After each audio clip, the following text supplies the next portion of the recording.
Bienvenue au rendez-vous de l'actualité sur ESAE TV. Bonsoir à toutes et à tous et merci de nous préférer pour vous informer. L'Organisation internationale Direct Aid a procédé ce vendredi 2 juin 2023 à la remise des bourses aux étudiants à son siège à Cotonou.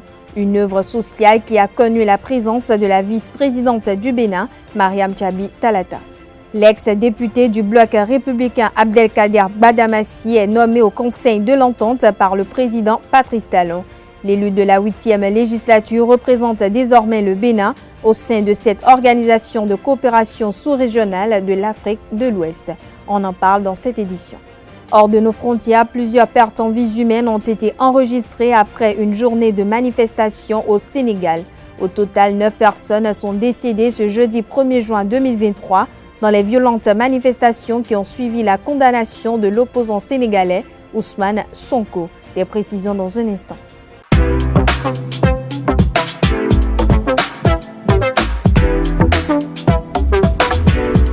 Moi, je suis à ESAE et toi? Moi, je suis en administration des finances à ESAE. Moi, je suis en diplomatie et relations internationales à ESAE. Moi, je suis en journalisme à ESAE. Émission ici, c'est ESAE. Moi, je suis en communication marketing à ESAE. Moi, je suis en droit à ESAE. Moi, je suis en gestion des ressources humaines à ESAE. Moi, je suis en gestion des marchés publics à ESAE. Moi, je suis en administration du travail et de la sécurité sociale à ESAE. Moi, je suis en sciences économiques à ESAE.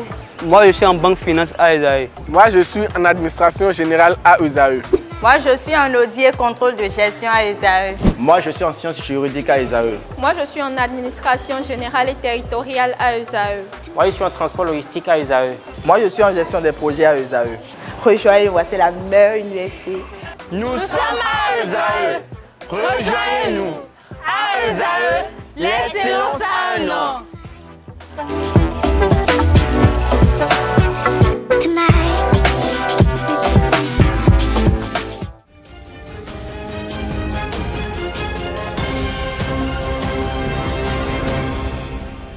À nouveau, bonsoir, bienvenue si vous nous rejoignez. La Cour constitutionnelle a rendu publique sa décision finale concernant le recours d'une citoyenne contre le ministre de l'Eau et des Mines pour violation de la Constitution. Dans sa requête en date à Cotonou du 17 octobre 2022, Sekwerou Ida Rouzangli, le ministre, n'exerce pas ses attributions dont la mise en œuvre aurait permis l'accès à l'emploi à travers le recrutement sur les ressources disponibles du pays de jeunes qualifiés pour la réalisation des travaux utiles à un accès effectif à l'eau potable. Après instruction et examen du recours, la Cour constitutionnelle a jugé que le ministre de l'Eau et des Mines n'a pas violé la Constitution. En ce qui concerne l'accès à l'eau potable, la Cour constate qu'il constitue une des priorités majeures du gouvernement qui investit au fil des années, à travers le ministère de l'Eau et des Mines, des ressources considérables dans l'érection des infrastructures de production et de distribution. De ce fait, la Cour estime qu'il y a lieu de juger que le ministre n'a pas violé la Constitution. Autre information dans cette édition, le parquet spécial après la Cour de répression des infractions économiques et du terrorisme a engagé ce jeudi 1er juin 2023 des poursuites contre 9 fonctionnaires de la police républicaine. Ces derniers sont poursuivis dans une affaire d'arnaque d'opérateurs Mobile Money dans laquelle un détenu de la prison civile d'Akro-Mistrété serait le cerveau. Les agents ont été interpellés après le démantèlement d'un réseau de vol d'argent sur des comptes Mobile Money des opérateurs. Après leur audition ce jeudi, le parquet spécial a placé sous mandat de dépôt 6 policiers. Les 3 autres sont poursuivis sous convocation. Le principal mis en cause dans cette affaire est un détenu. Pensionnaire de la prison civile d'Akro-Mistrété, le détenu depuis sa cellule procéderait à des soustractions frauduleuses d'argent sur des comptes d'opérateurs Mobile Money. Selon le mode opératoire décrit, il se servirait des proches pour récupérer les numéros de ses victimes moins avertis et installés hors des grandes villes. Près de 70 opérateurs victimes ont été recensés à la Criette. Il comparaîtra avec les policiers devant le juge de la Cour spéciale le 26 juin prochain. Je l'annonce au sommaire de cette édition, l'ex-député du bloc républicain Abdelkader Gbadamassi est nommé au Conseil de l'Entente par le président de la République, Patrice Talon. L'élu de la 8e législature représente désormais le Bénin au sein de cette organisation de coopération sous-régionale de l'Afrique de l'Ouest. Une organisation qui a pour objectif d'assurer la paix, la sécurité et la stabilité des États membres, mais surtout de promouvoir une intégration politique et culturelle. Dans l'élément qui suit, je vous invite à suivre le décret qui stipule la nomination de Abdelkader Gbadamassi. Élément signé Nansérine Fatoumi. L'ancien député Abdelkader Gbadamassi de la 8e législature à l'Assemblée nationale a été nommé par le président Patrice Talon au Conseil de l'Entente. L'élu du bloc républicain de la 8e législature portera donc la voix du pays au sein de cette organisation sous-régionale qui regroupe 5 pays que sont le Bénin, le Togo, le Burkina Faso, le Niger et la Côte d'Ivoire. Il devient ainsi le 5e député de la 8e législature nommé à différents postes après le départ de l'hémicycle à la suite de Sedami Medegan Fagla, Hippolyte Razoumen, Gildas Agoncan et Mathieu Adjovi. Créé le 29 mai 1959, le Conseil de l'Entente est une organisation de coopération régionale d'Afrique de l'Ouest à finalité principalement économique. Il est à souligner que le Conseil de l'Entente a pour objectif d'assurer la paix, la sécurité et la stabilité des États membres. Cette organisation sous-régionale œuvre également à la promotion d'une intégration politique et culturelle plus étroite et dynamique entre les pays, basée sur la fraternité et la solidarité, ainsi qu'à la promotion de l'intégration économique sous-régionale et du bien-être des populations. Pour rappel, Sedami Medegan Fagla a été promu à la tête de l'Institut parlementaire du Bénin, tandis que les 3 autres ont respectivement été nommés chargés de mission du président de l'Assemblée nationale, ambassadeur du Bénin près la République du Niger et conseiller à la Cour constitutionnelle. L'Organisation internationale Direct Aid a procédé à la remise des bourses aux étudiants ce vendredi 2 juin 2023 à son siège à Cotonou, précisément à Fidjosé. Une œuvre sociale qui a connu la présence de la vice-présidente du Bénin, Mariam Chabi Talata. Reportage à Nedo.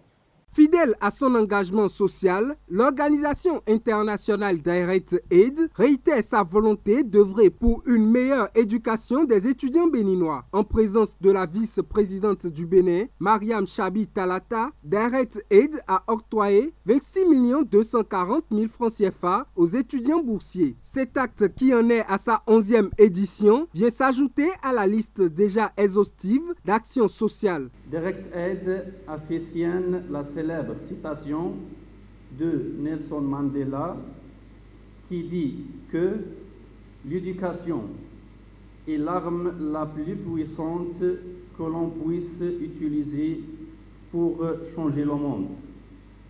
C'est pourquoi nous ménagions aucun effort pour donner une place de choix à l'éducation dans nos projets et programmes.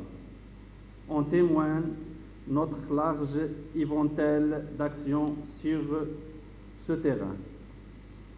Nous pouvons citer entre autres la construction, les équipements, la mise en service dans de bonnes conditions et avec une gestion axée sur les résultats, d'établissements scolaires dans les 3 ordres d'enseignement, la formation continue des personnels enseignants et d'encadrement, le don de fournitures scolaires et de matériel didactique, aussi bien pour les apprenants que les enseignants, la construction et l'équipement des bibliothèques et laboratoires, la mise en service de cantines scolaires, l'octroi de bourses aux apprenants. L'invité d'honneur de cette édition de la remise de bourse de l'Organisation internationale Direct Aid n'est resté qu'admiratif, de quoi porter des mots de remerciement. Aucune nation au monde, ou bien très peu de nations au monde, arrive à satisfaire les besoins en tout genre de leur population. Nos États au sud du Sahara éprouvent plus de difficultés que d'autres États à satisfaire tous leurs besoins. Et vous en connaissez les causes. Il y a un certain nombre de causes qui sont liées à quoi? À nos propres organisations. Il y a des causes liées à notre culture. Il y a un certain nombre de causes qui échappent pratiquement à l'entendement de tous. Mais dans ces conditions, nous sommes obligés de composer avec les uns et les autres, les ONG qui nous viennent en aide et dont vous faites partie. En vous écoutant, je sais que vous intervenez dans différents domaines, la santé, l'éducation, la formation et que sais-je encore. Je voudrais vous dire que je ne suis pas ici au nom de l'État, mais en tant que vice-présidente, je vous dis merci pour vos multiples contributions au bien-être de nos populations, à la formation de nos jeunes et à l'éducation sous toutes ses formes dans notre pays. Ces bourses d'études octroyées par l'Organisation internationale Direct Aid va permettre à 56 apprenants de poursuivre leurs études. L'ONG Direct Aid nous a donné, nous étudiants, qui sommes chanceux d'ailleurs pour cette 11e édition de remise de bourse, nous a permis de donner pratiquement seul toute cette somme que je viens de recevoir ce matin pour nous accompagner dans nos études supérieures. Sa contribution dans de nombreux domaines a soulagé de nombreuses familles, a essuyé des larmes à de nombreuses familles. Direct Aid fait de l'éducation une priorité, de l'enseignement surtout, de la formation technologique et supérieure une priorité parmi tant d'autres. Nous sommes sincèrement fiers de tout ce que vous faisiez à notre endroit. Et nous vous promettons de travailler davantage, de briller à travers nos efforts à l'école pour vous rendre tout ce que vous êtes en train de nous donner, car vous nous donnez sans rien attendre en retour. Cette cérémonie de remise de bourse s'est achevée par une visite des locaux de l'Organisation internationale Direct Aid par la vice-présidente du Bénin, Mariam Chabi Talata. L'Institut français du Bénin va passer le mois de juin au rythme de la fête de la musique. Le clou du programme a été présenté à la presse par la directrice déléguée Fabienne Bidou, ce vendredi 2 juin sous la paillote de l'Institut. Suivez l'extrait du programme proposé par Carles Kitomé. Et oui, c'est ça, Ayessi est le groupe qui a été un peu interrompu par la pluie. Et donc on s'est dit que c'était important de leur redonner un moment de plateau et que la fête de la musique était un bon moment pour ça. Donc ils ouvriront la soirée ici sous la paillote. Et après on enchaînera avec Barasuno. On enchaînera avec Seven Keys, pardon. Alors Seven Keys, c'est un lauréat des aides à la création 2022. Ça, on fera un petit focus d'ailleurs sur les aides à la création en fin de conférence de presse. C'était d'ailleurs le seul projet musique qui avait une aide à la maquette, puisqu'après il y avait eu un autre projet Tremplin Musique, mais ça on avait largement parlé de ça. Et donc là on va voir un peu le rendu. Leur idée c'était de reprendre des répertoires et de faire des créations originales avec 7 claviers, et donc voir comment les 7 claviers pouvaient restituer l'approche orchestrale. Donc c'est un peu une découverte qu'on va faire avec eux. Et ensuite donc Barasuno qui nous vient donc de Parakou. Et une petite vignette surprise, et on vous en dira pas plus. Une très très jeune pousse, mais on vous garde la surprise pour le jour de la fête de la musique. Évidemment, le feu d'artifice de la soirée. Et merci encore à Black Santiago d'avoir accepté notre invitation, puis c'est eux qui clôtureront cette fête 2023 de la musique.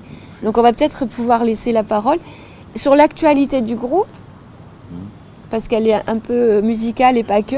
Oui. Donc on va vous laisser nous dire un peu où on en est de la vie de Black Santiago, qui en est à combien d'années d'existence maintenant ? 40 années d'existence. 40. Enfin, non, pas 40, 60 années d'existence.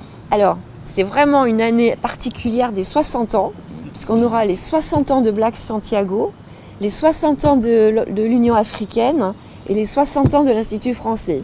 La ville de Cotonou accueille désormais un nouveau marché des arts. Ce site, qui accueille les anciens occupants du centre de promotion de l'artisanat CPA compte 226 kiosques à la disposition des artisans et marchands.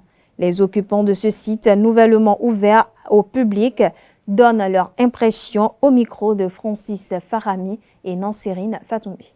On est présentement sur le nouveau site. On dirait que le relogement a commencé de façon progressive. Tout le monde n'est pas encore venu. Il y a certaines personnes qui demeurent encore sur l'ancien site. Mais arrivé sur le nouveau site, on ne dira pas que c'est mauvais. Ceci, on est sur la place publique, presque. C'est au bord du goudron. Tous ceux qui ne savaient jamais qu'on existait aujourd'hui, ils se rendent compte qu'il y a des gens qui font de l'artisanat, mais plutôt de l'artisanat historique qui existe au Bénin. Oui, c'est bon et c'est bien placé. Les clients viennent. Ils connaissent déjà notre numéro de boutique qui vient.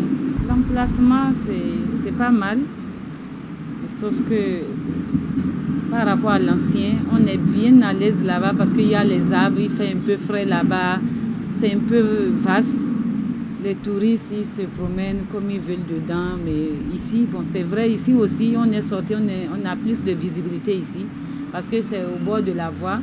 On a un peu de clientèle ici par rapport à là-bas, sans vous mentir. Et ici, les anciens clients ne viennent pas d'abord. Mais on a des nouveaux clients qu'on découvre. C'est pas mal pour le moment, en tout cas. Et on espère encore qu'on gagne plus de clientèle que le début, quoi. On a fait plus de 20 ans au centre de promotion de l'artisanat, mais il y a des Béninois qui ne savent jamais si le centre de promotion de l'artisanat existe. Aujourd'hui, on est au bord du goudron. Même des gens qui passent pas ici, par inadvertance, et déjà avec les couleurs, ils sont attirés, ils regardent, ils savent que des gens sont ici, ils font de l'artisanat. Ce qui est important pour nous dans le nouvel emplacement, c'est quoi? On est au bord du goudron et les Béninois qui n'étaient pas habitués à l'achat des objets d'art, je crois quand même, ils sont en train de regarder, ils sont en train de voir, d'ici à là, ils vont s'intéresser à ça, ils vont commencer par payer. Parce que nous, notre objectif principal, c'est de conquérir le marché local.